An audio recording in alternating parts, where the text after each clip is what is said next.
Nah, sahabat Bawaslu, akhirnya kita sampai pada evaluasi materi soal pengawasan partisipatif. Sudah semakin paham kan tentang betapa pentingnya kalian hadir dan berperan dalam pengawasan partisipatif baik pada momentum pemilu maupun pilkada kita.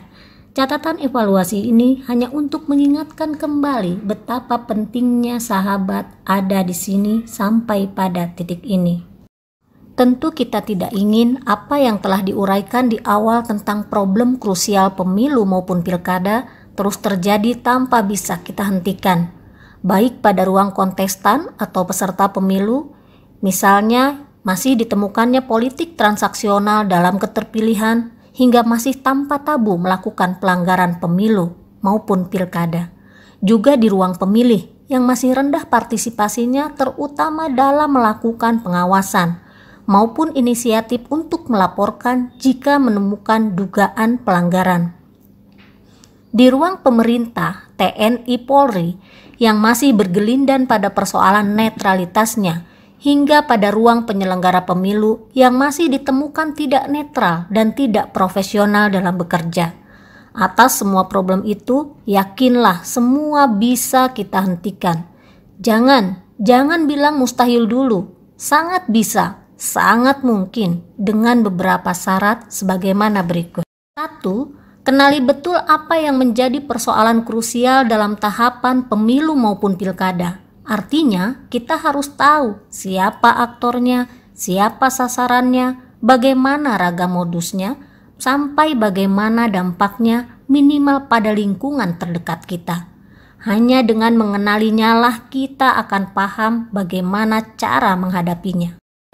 Kita tahu apa hak dan kewajiban kita dalam melakukan pengawasan berdasarkan undang-undang. Hakikatnya, jika semua orang tergerak untuk mengawasi, baik itu badan pengawas pemilu, peserta pemilu, hingga masyarakat, mulai dari lingkungannya sendiri, maka kesempatan untuk yang lain berbuat curang semakin kecil. Antar kita saling mengawasi, maka ruang kecurangan atau ruang pelanggaran akan dapat dihentikan.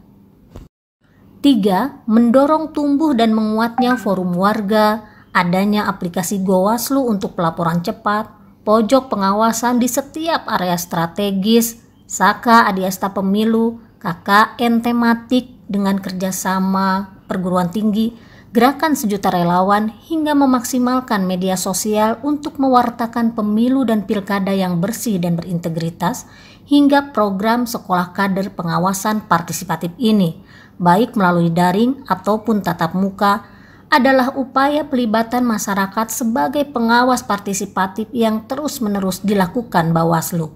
Namun ini baru sebagian kecil. Kami percaya semakin banyak sahabat yang bergabung melakukan pengawasan, maka akan semakin banyak bentuk dan ragamnya. Jadi mari kita memperluas jangkauan, memperkaya bentuk partisipasi. 4. Buah dari upaya pelibatan itu melahirkan semangat masyarakat di berbagai tempat, salah satunya dalam ikhtiar mendirikan desa pengawasan dan anti politik uang, di mana komitmen warga digelorakan untuk mengawal demokrasi sesuai dengan azas langsung, umum, bebas, rahasia, jujur, dan adil. Terakhir, ingatlah, sebagai pengawas partisipatif, sahabat hanya bergerak untuk melakukan pencegahan dan pengawasan. Biarkan penindakan pelanggaran menjadi ranah Bawaslu. Mencegah sedini mungkin, mengawasi terus-menerus tentu akan lebih baik buat demokrasi kita. Sahabat menemukan dugaan pelanggaran, ayo laporkan pada Bawaslu. Pembelajaran sesi materi pengawasan partisipatif sudah tuntas sahabat dapatkan semua. Yuk isi sebentar saja refleksi pemahaman akan materi ini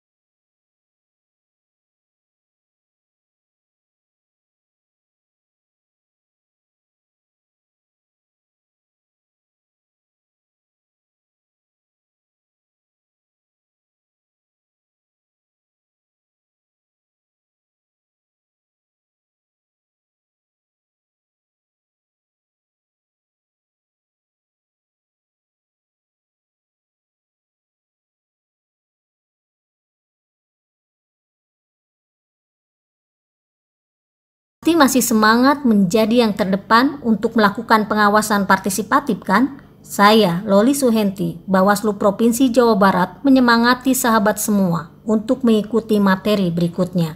Bersama rakyat, awasi pemilu, bersama Bawaslu, tegakkan keadilan pemilu.